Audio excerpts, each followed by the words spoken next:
टिंग कर लूं? ओके ठीक है जी।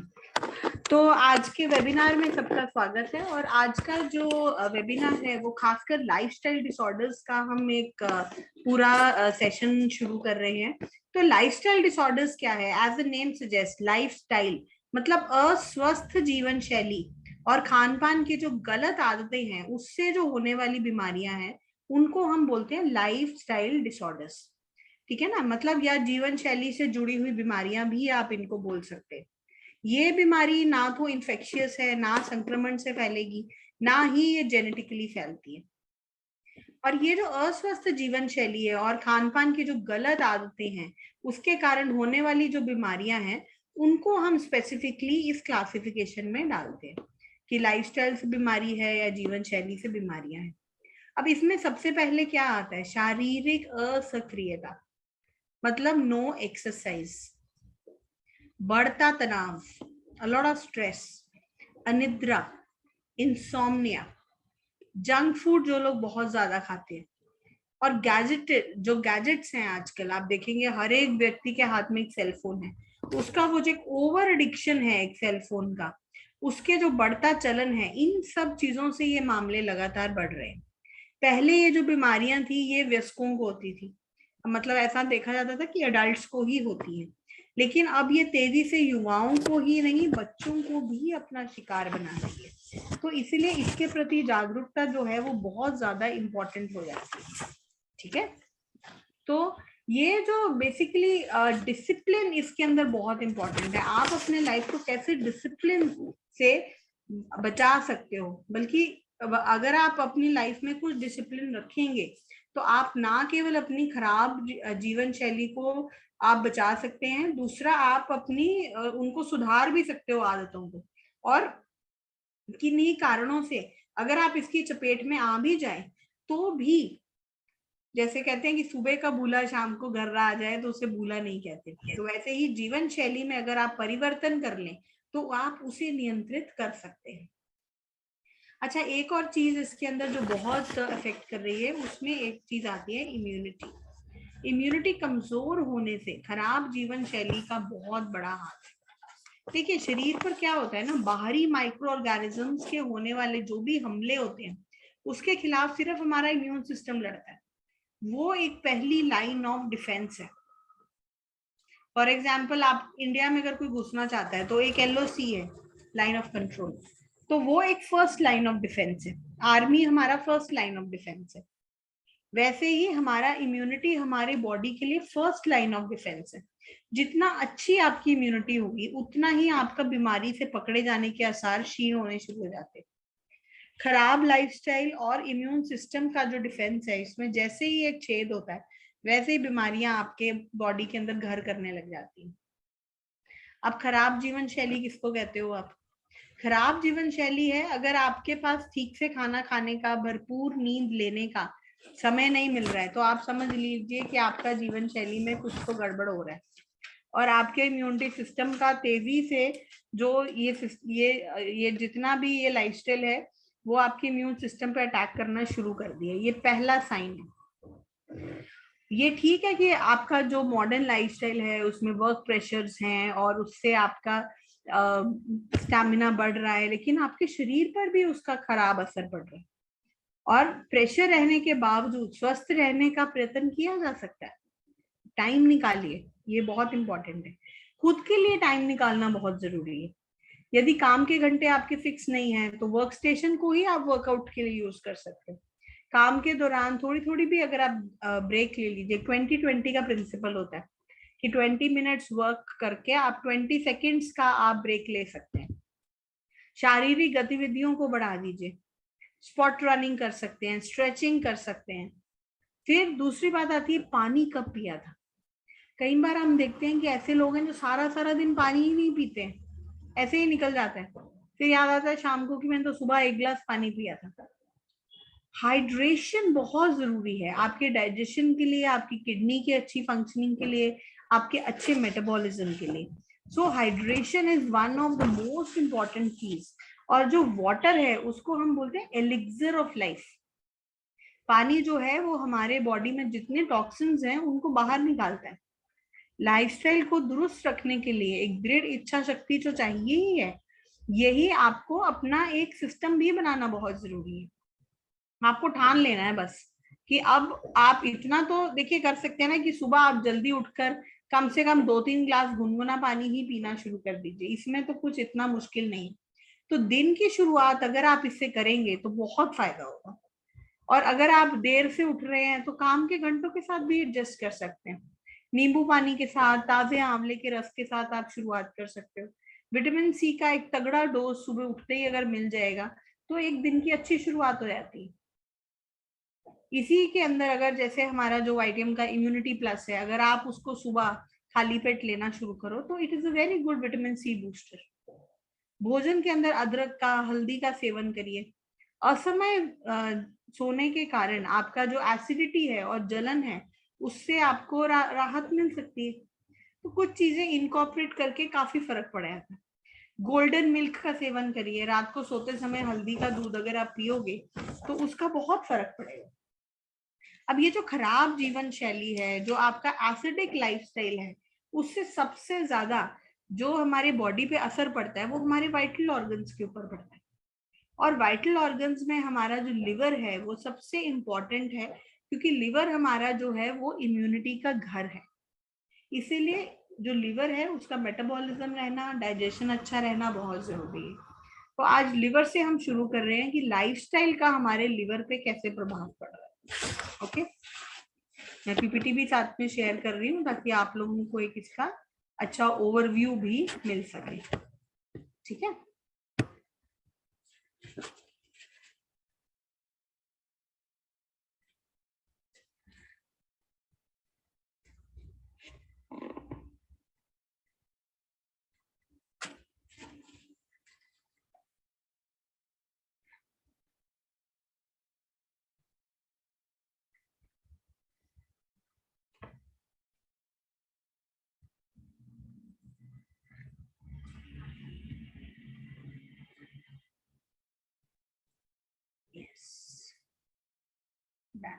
ठीक है। तो लिवर जो है, जो यकृत है, वो हमारी इम्यूनिटी का मेन सेंटर है।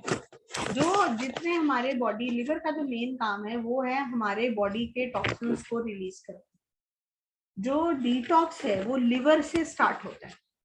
और इसका जो लिवर है, इसका कार्य है कि हमारी जितनी एक्टिविटीज है, डाइजेशन हो गया, एनाबॉलिज्म, कैटाबॉलिज्म, इन सब चीजों से हमारे बॉडी से टॉक्सिन्स बाहर निकालना।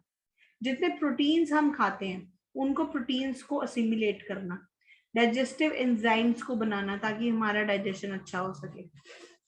और ये सबसे बड़ी हमारे मनुष्य शरीर की सबसे बड़ा ग्लैंड है जो पित्त का निर्माण करती है, बाइल। और ये जो बाइल है ये हमारा हेपाटिक डक्ट सिस्टम और हमारा जो बाइल डक्ट है उससे हमारी इंटेस्टाइन में, हमारे गॉल ब्लैडर में जाता है। पाचन क्षेत्र में मेटाबॉलिज्म का देखिए मुख्य स्थान। इम्यूनिटी बनती किससे है? इम्यूनिटी किससे बनेगी? जो हम खाना खाएंगे उसी से बनेगी ना। खाना अगर डाइजेस्ट होगा तभी असिमिलेट होगा, असिमिलेट होगा तभी एब्जॉर्ब होगा। तो ये बहुत जरूरी है कि आपका डाइजेशन अच्छा हो। This is the first step. अगर आपका मेटाबॉलिज्म अच्छा है, अगर आपका डाइजेशन अच्छा है, तो ही आप इम्यूनिटी अपनी अच्छी कर सकते हैं, नहीं तो भूल जाइए। तो शुरुआत होती है लिवर से। और ये जो लिवर है ये मेटाबॉलिज्म का मुख्य स्थान है। इसके बिल्कुल नीचे एक छोटी सी थैली होती है पियर शेप्ड, उसको गॉल ब्लैडर बोलते हैं। अब लिवर से जो भी बाइल सिक्रीट होता है वो गॉल ब्लैडर में स्टोर हो जाता है। और लिवर की जो बीमारी है वो अगर आप समय पे इलाज नहीं कराएंगे तो ये बहुत ही खराब गंभीर समस्या बन जाती है।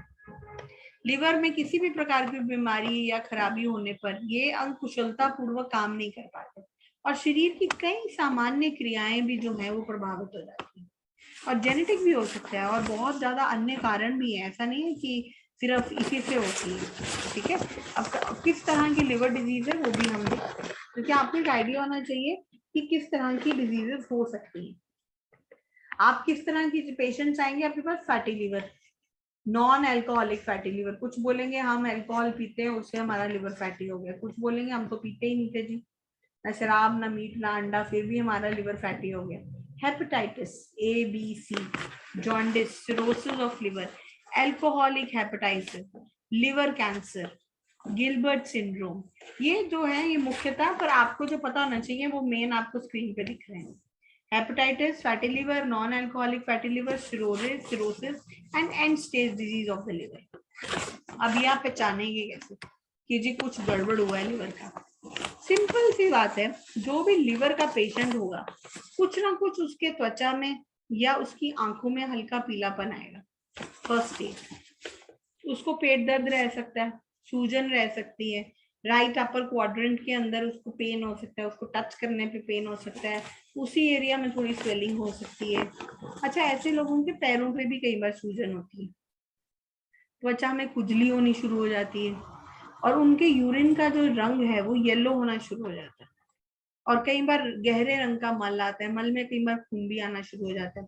फिर हमेशा ही थकावट रहती है, अनएक्सप्लेन्ड वीकनेस, मितली आना, उल्टी का मन होना, जी कच्चा होना, भूख कम लगना, वेट गिरना और आसानी से चोट लग जाना, ये जो सब चीजें हैं ये सारे साइंस हैं, सिम्टम्स हैं कि कुछ गड़बड़ हो रही है कहीं ना कहीं। आप स्लाइड पे भी देख सकते हो, ब्लीडिंग फ्रॉम द नोज, गर्मी बहुत ज्यादा हो रही है बॉडी के अंदर, ब्लड वॉमिट करता है पेशेंट, स्टमक पेन के रीजंस हैं, और स्टमक पेन बीच में भी हो सकता है, राइट अपर क्वाड्रेंट में भी स्टमक पेन के साइंस देखे गए हैं। वेट लॉस होना, पेशेंट नहीं चाहता है फिर भी वेट लॉस हो रहा है, फटीग रहना, हर टाइम थकावट ही रहती है पेशेंट को, और जॉन्डिस। जॉन्डिस में वही है, जो आपकी त्वचा है और आपका जो नेत्र है और जो आपके मल या मूत्र है उसके अंदर पीलापन आना शुरू हो जाता है। तो ये कुछ साइंस हैं जो ये बताते हैं कि हाँ कुछ ना कुछ liver disease is coming up. ठीक है, तो अगर आपको इन सब चीजों का पता होगा तो आप बहुत आसानी से पहचान जाएंगे कि हाँ इस पेशेंट को लिवर से रिलेटेड प्रॉब्लम है, डाइजेशन है, इसीलिए इसका इम्यूनिटी नहीं बन रहा है। ठीक है, अच्छा, एक इंसान के शरीर में ना कई अंग मिलाकर बनते हैं, ऐसा होता है। ठीक है ना, अब एक व्यक्ति के स्वस्थ जीवन के लिए सभी अंगों का ठीक से काम करना जरूरी है। अगर एक भी अंग खराब हो जाए तो उसका जो जीवन है वो पूरा अफेक्टेड हो जाता है। अब हमारे शरीर में कई ऐसे अंग भी हैं जिनके खराब होने पर कुछ देर के बाद व्यक्ति जीवित रह सकता है, कुछ नहीं भी जीवित रह सकता। तो इस चीज का हमें बहुत ज्यादा ध्यान से देखना है कि अगर लिवर में प्रॉब्लम है, उसके कारण डाइजेशन में प्रॉब्लम है, तो हम उसका सही समय पर निवारण करना बहुत जरूरी है। अब फिर आता है कारण क्या है, व्हाट आर द रीजंस। सबसे पहले है शराब। ज्यादा शराब पीने से ये प्रॉब्लम लिवर डैमेज होना शुरू हो जाता है। देखिए, लिवर एक अमेजिंग ऑर्गन है, लिवर रीजनरेट भी करता है। आपको पता है, अगर लिवर आपका 10-20% खराब भी अगर हो जाए तो भी लिवर में ऐसी शक्ति है कि वो अपने सेल्स दोबारा बना लेता है। लेकिन जब भी कोई भी व्यक्ति थोड़ा सा भी अल्कोहल लेता है तो उसके कुछ ना कुछ सेल्स मर जाते हैं, लेकिन लिवर हमारा रीजनरेट करता है तो वो दोबारा से बना लेता है। पर कब तक, उसका भी एक थ्रेशोल्ड है। इसीलिए जो लोग बहुत ज्यादा मात्रा में अल्कोहल लेते हैं उनका लिवर धीरे धीरे रीजनरेट करना बंद कर देता है, उसकी वजह से अल्कोहलिक फैटी लिवर फिर आता है। ठीक है, फिर अल्कोहलिक लिवर डिजीज हम पहले इसलिए ले रहे हैं क्योंकि इसमें हम लोग बहुत ज्यादा नहीं लेंगे, इसको हमें पता ही है कि लंबे समय से जो लोग शराब ले रहे हैं उनका लिवर पर गंभीर रूप से प्रभाव पड़ता है और सभी कार्य धीरे धीरे इफेक्टेड होने शुरू हो जाते हैं। अब बात आती है नॉन अल्कोहलिक फैटी लिवर की। नॉन अल्कोहलिक फैटी लिवर क्यों इंपॉर्टेंट है? क्योंकि ये एक लाइफस्टाइल डिजीज है, खराब लाइफस्टाइल से।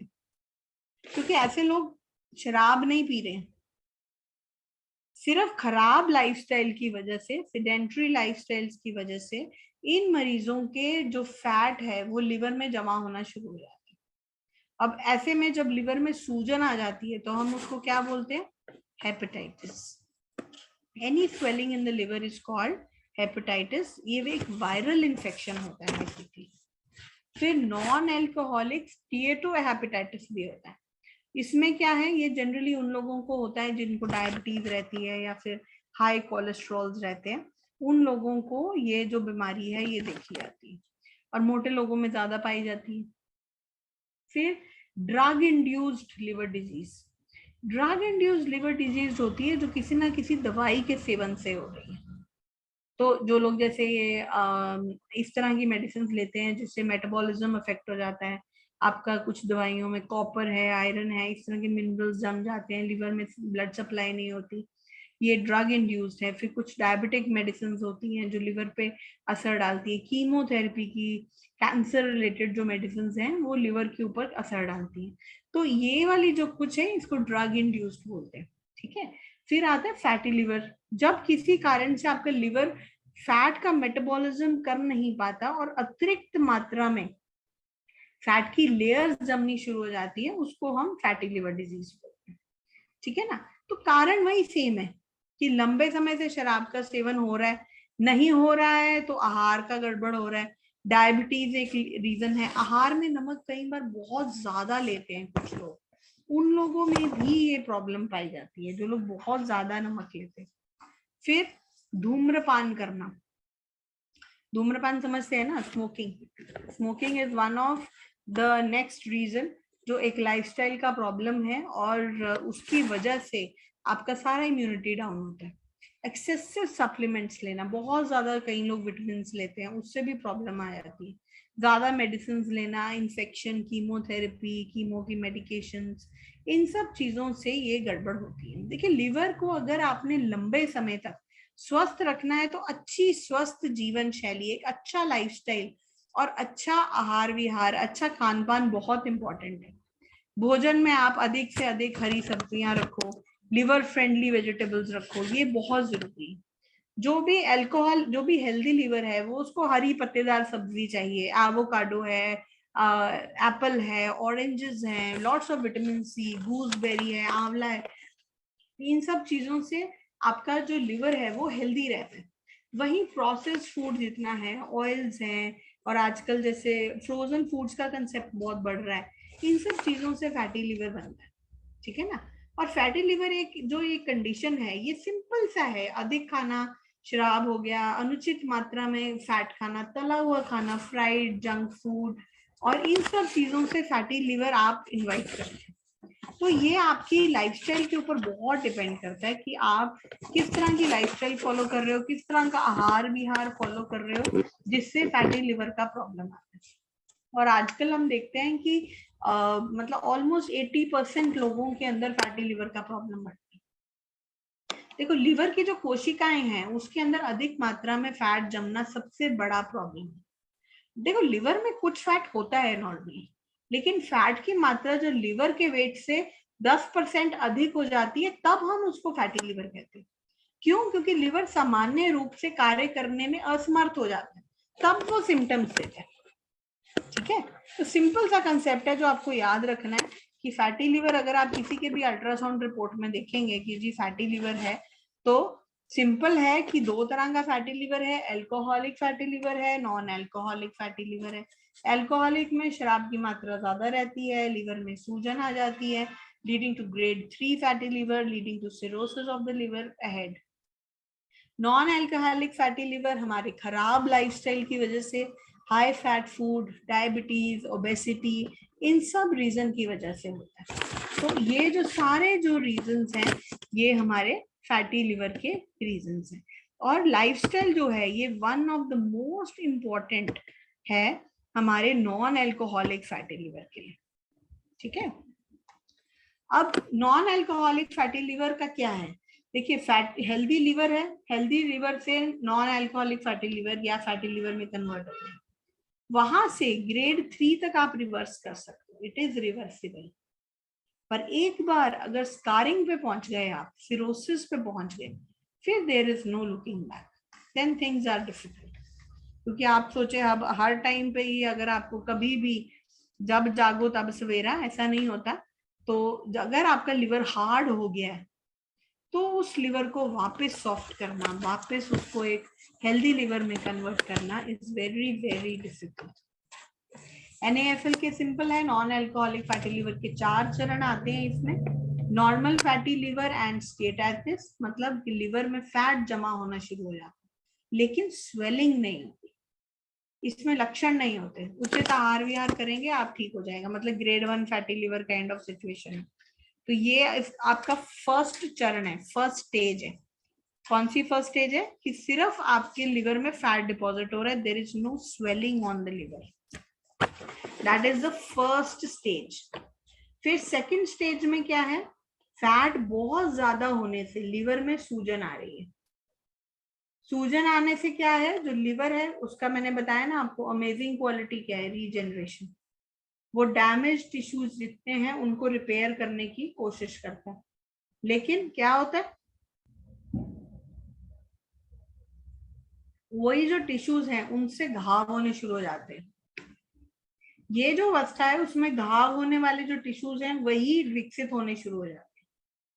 इससे आगे आगे फाइब्रोसिस होना शुरू हो जाता है। तो ये सेकेंड स्टेज। सेकेंड स्टेज में लिवर रीजनरेशन जो है वो अफेक्ट होनी शुरू हो गई है, आप देख रहे हो। फर्स्ट स्टेज तक हम बहुत आराम से रीजनरेट कर पा रहे थे, ठीक है। फिर उसके बाद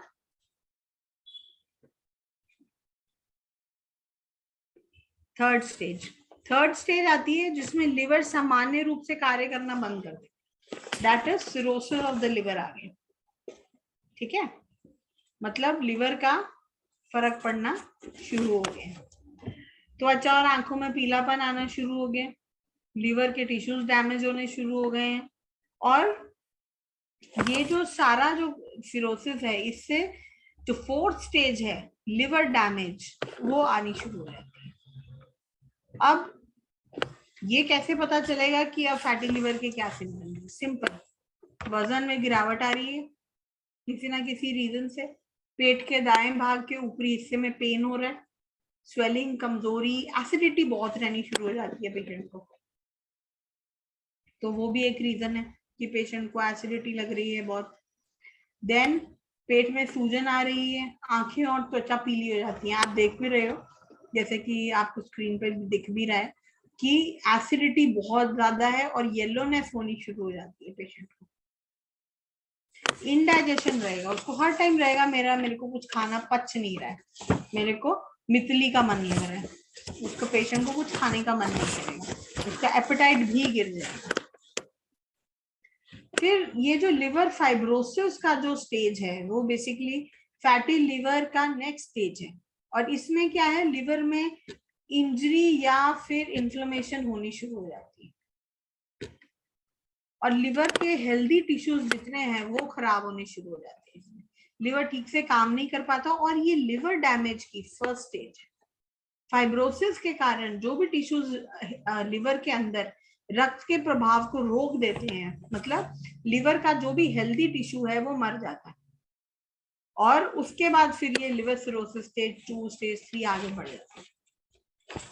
ऐसे ही सिंपल आपने जॉन्डिस के बारे में भी सुना होगा कि जॉन्डिस हो रहा है ना।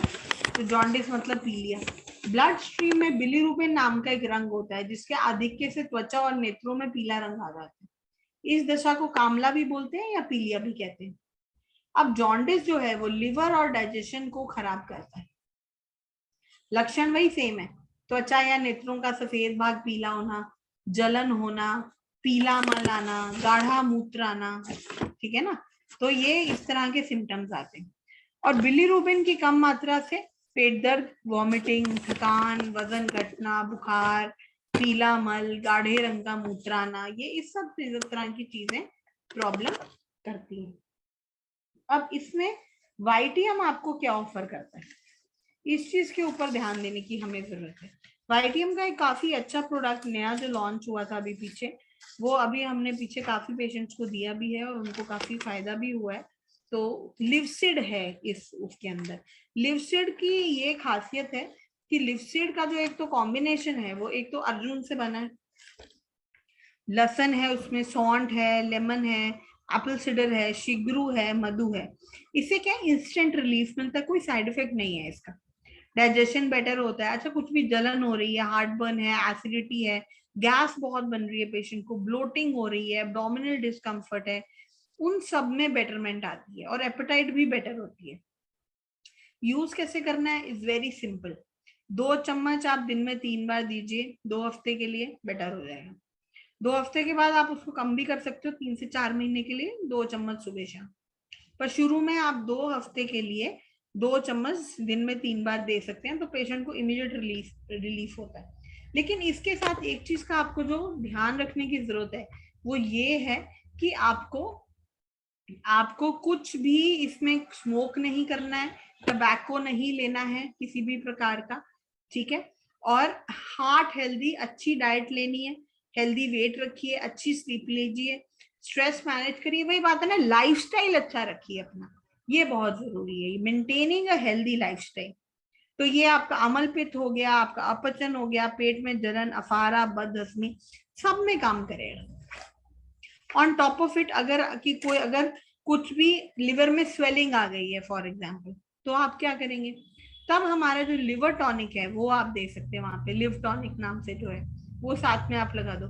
लिव टॉनिक का जो कॉम्बिनेशन है उसमें भूमि आंवला, भृंगराज, कासनी, मकोए, पुनर्नवा, गुड़ूची, ये सारा जो कॉम्बिनेशन है इससे लिवर का इन्फ्लेमेशन भी ठीक होता है। किसी भी प्रकार की अगर लिवर में सूजन है या कोई पीलिया हो गया, जैसे हमने अभी बात की जॉन्डिस हो रहा है, या हेपाटोमेगाली है जिसके अंदर लिवर का साइज बहुत बढ़ गया, कोई ड्रग इंड्यूस्ड लिवर डिजीज है उसके अंदर भी काम करती है।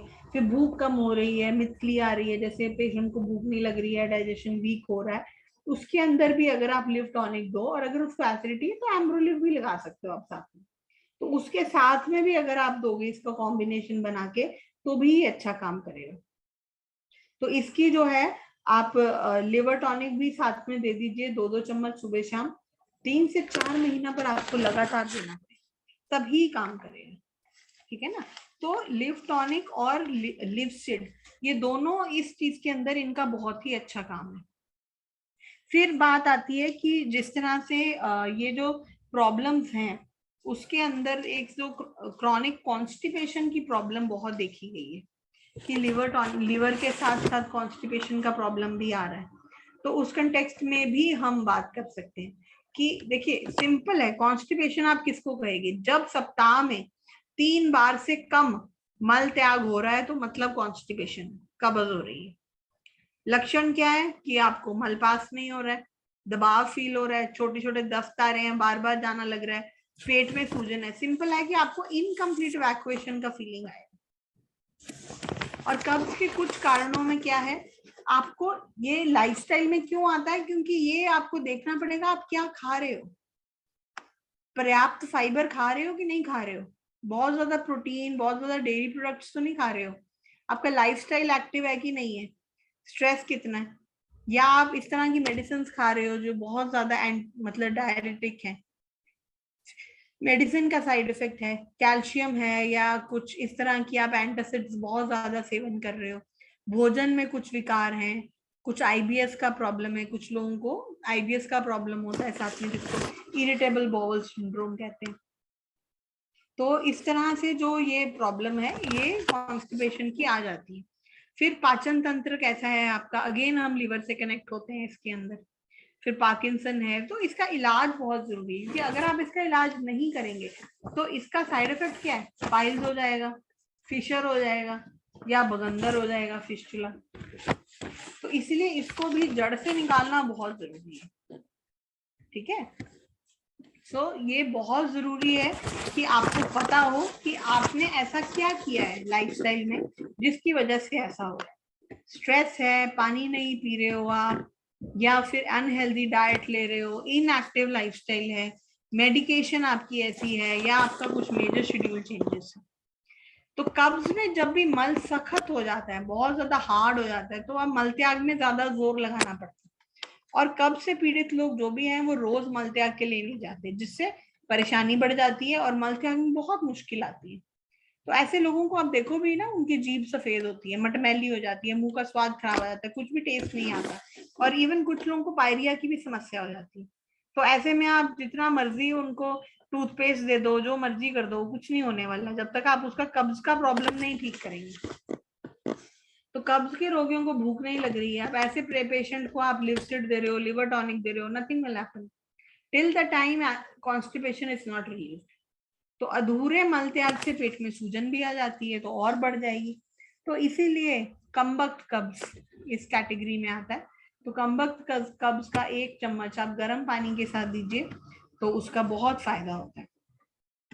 तो ये जो चीजें हैं ये बहुत इंपॉर्टेंट हैं, क्योंकि ये सब चीजें जो हैं ये आपके लाइफस्टाइल से जुड़ी हुई हैं बेसिकली। जितना आप अपना लाइफस्टाइल अच्छा रखेंगे, लाइफस्टाइल अपना एक्टिव रखोगे आप, उतना ही बेटरमेंट आता जाएगा। कमबख्त कब्ज अगर बहुत ज्यादा कब्ज है तो आप उसको 1 से 1.5 चम्मच भी दे सकते हो रात को गुनगुने पानी के साथ, और थोड़ा फाइबर इंक्रीज कराइए पेशेंट का। उसको बोलिए कि आप थोड़ा सा सब्जियां ज्यादा खाइए, थोड़ा सा फल ज्यादा खाइए, गर्म पानी ज्यादा लीजिए। सुबह एक हैबिट बनाइए कि सुबह उठ के गर्म पानी पीना ही पीना है, और साथ में फाइबर इंटेक ज्यादा रखना है। रात के टाइम पे उसको डिनर में प्रोटीन थोड़ा सा कम करके थोड़ा फाइबर रिच फूड दीजिए।